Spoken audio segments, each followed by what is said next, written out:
Il est l'un des 4 grands imams les plus suivis, et son histoire restera gravée dans vos esprits. Voici l'histoire de l'imam Shafi, l'un des 4 grands imams.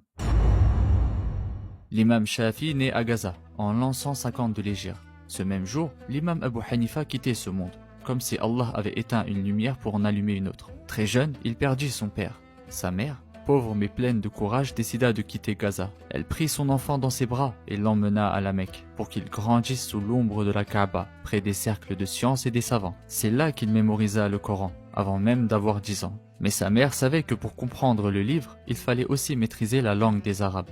Alors elle l'envoya vivre parmi la tribu de Hudayl, célèbre pour la pureté de son arabe.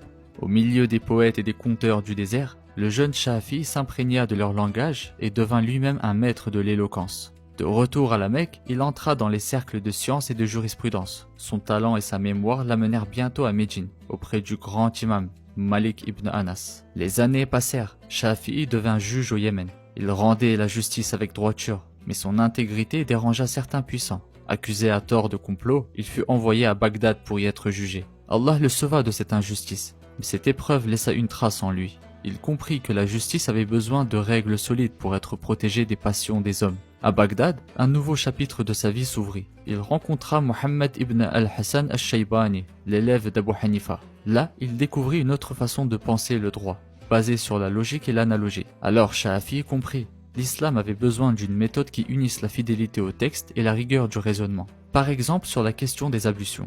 Pour Abu Hanifa, toucher une femme n'annule pas les ablutions, car ce qui brise la pureté, c'est surtout un contact intime. Pour l'imam Malik, cela dépend de l'intention. Si c'est un simple contact sans désir, cela ne casse pas les ablutions. Mais pour l'imam Shafi, le verset du Coran dit clairement « Ou si vous avez touché les femmes » dans la sourate 4, verset 43. Il en déduit donc que tout contact physique direct annule les ablutions, même sans intention particulière. Cet exemple illustre la différence. Pour l'imam Malik, la pratique est l'intention.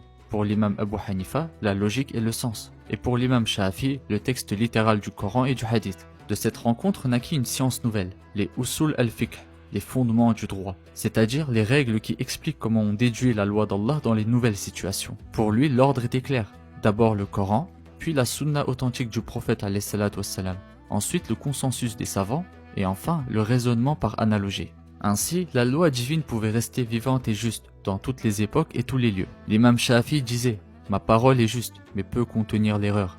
La parole d'autrui est erronée, mais peut contenir la vérité.